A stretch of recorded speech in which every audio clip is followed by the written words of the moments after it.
अगर तुम मेरे तरह NCERT YouTube video and support material पढ़ने के बाद भी तुम्हारे एवरेज मार्क्स आते हैं तो तुम बड़ी गलती कर रही हो।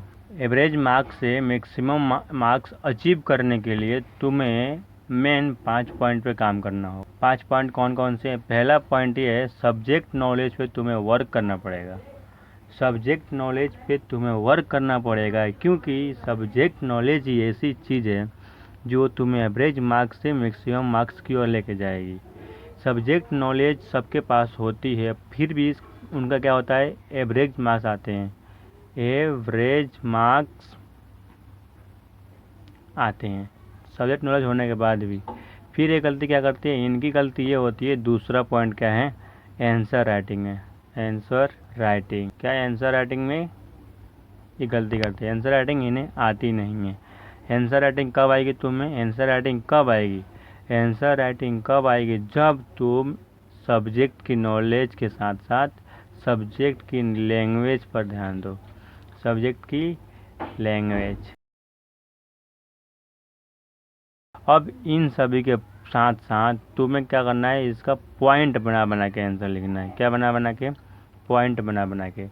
तुम्हें सब्जेक्ट नॉलेज तो आता होगा, मुझे इतना विश्वास है कि तुम सब्जेक्ट नॉलेज क्लास अटेंड करते होगे, फिर भी तुम्हारे क्या होता है, आंसर राइटिंग कम आती है। तुम सीख जाओगे, मुझे पता है। फिर सब्जेक्ट नॉलेज ना सीखने में बहुत टाइम लगता है। सब्जेक्ट नॉलेज तुम्हें लेने के लिए तुम्हें एनसीईआरटी पढ़ना पड़ेगा, और जो मेरा ये यूट्यूब चैनल है एकात्मक स्टडी, उसमें भी सिखाया जाएगा क्या, सब्जेक्ट लैंग्वेज। और तुम्हें आंसर को क्या करना है, पॉइंट बना बना कर लिखना है। क्या करना है, पॉइंट बना बना कर लिखना है। और इसके साथ साथ मेन चीज़ एक ये होती है, एक चीज़ और होता है क्या, लय बनाना। लय बनाना, लय। लय कब बनता है, जब दो वाक्य जो होते हैं, सेंटेंस को जोड़ने पे जो हमारा जो पढ़ने का एक तरीका होता है, जहाँ इंटरेस्ट बढ़ता है, आगे बढ़ते जाते हैं, उसी को हम क्या करते हैं, लय करते हैं। मान लीजिए तुमने यहाँ से यहाँ तक क्या बनाया, एक पैराग्राफ लिखा, आंसर लिखा 4 नंबर का या 2 नंबर का। तो जो यहाँ से तुमने शुरुआत किया ना वाक्य का, जो लाइन बाय लाइन लिखते गए, उसमें क्या कनेक्शन होना चाहिए, तभी तुम्हारा क्या क्या आंसर बढ़िया होगा। ठीक है ना, उसको पढ़ने में, टीचर को पढ़ने में मज़ा आएगा। हाँ, अगर तुम इसे भी एडवांस तरीका से सीखना चाहते हो तो इसी आंसर को यहाँ तक लिखा है अपने, उसमें हेडिंग बनाकर, मेन हेडिंग बनाकर पॉइंट से डिनोट कर दो। ठीक है ना, पॉइंट का सब पॉइंट कर दो, अच्छा सा चित्र अच्छा सा दिखेगा ये तुम्हारा आंसर राइटिंग। क्योंकि जो टीचर होता है ना, वो एमए करके आता है। क्या, एमए करा हुआ होता है बंदा किसी सब्जेक्ट में, तो उसकी किसी भी सब्जेक्ट की क्या होती है, डीप नॉलेज होती है। क्या होती है, डीप नॉलेज होती है। तो वो चाहता है जो हमारे छात्र हैं, जो हमारे पेपर लिख रहे हैं, वो लिखने के बाद क्या करें, वो टर्म्स का उपयोग करें। क्या, टर्म्स का उपयोग करें, जो सब सब्जेक्ट की जो मेन टर्म्स होती हैं उसका उपयोग करें।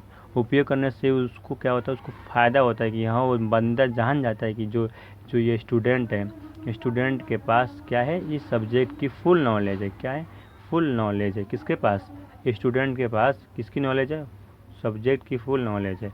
जिसके कारण वो जो टीचर होता है ना, फुल मार्क्स देता है बच्चों को।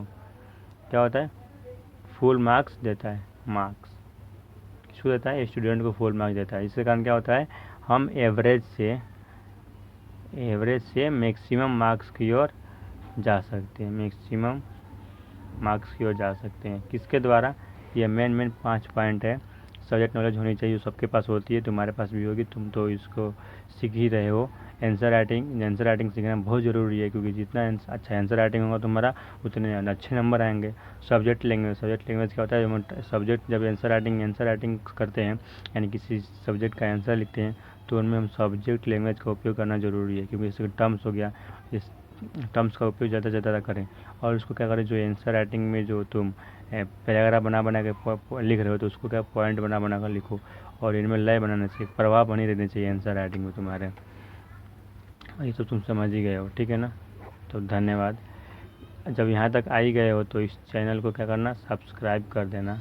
ठीक है, हाँ, सब्सक्राइब कर देना और इस वीडियो को लाइक कर देना। धन्यवाद। जब तक के लिए बाय बाय।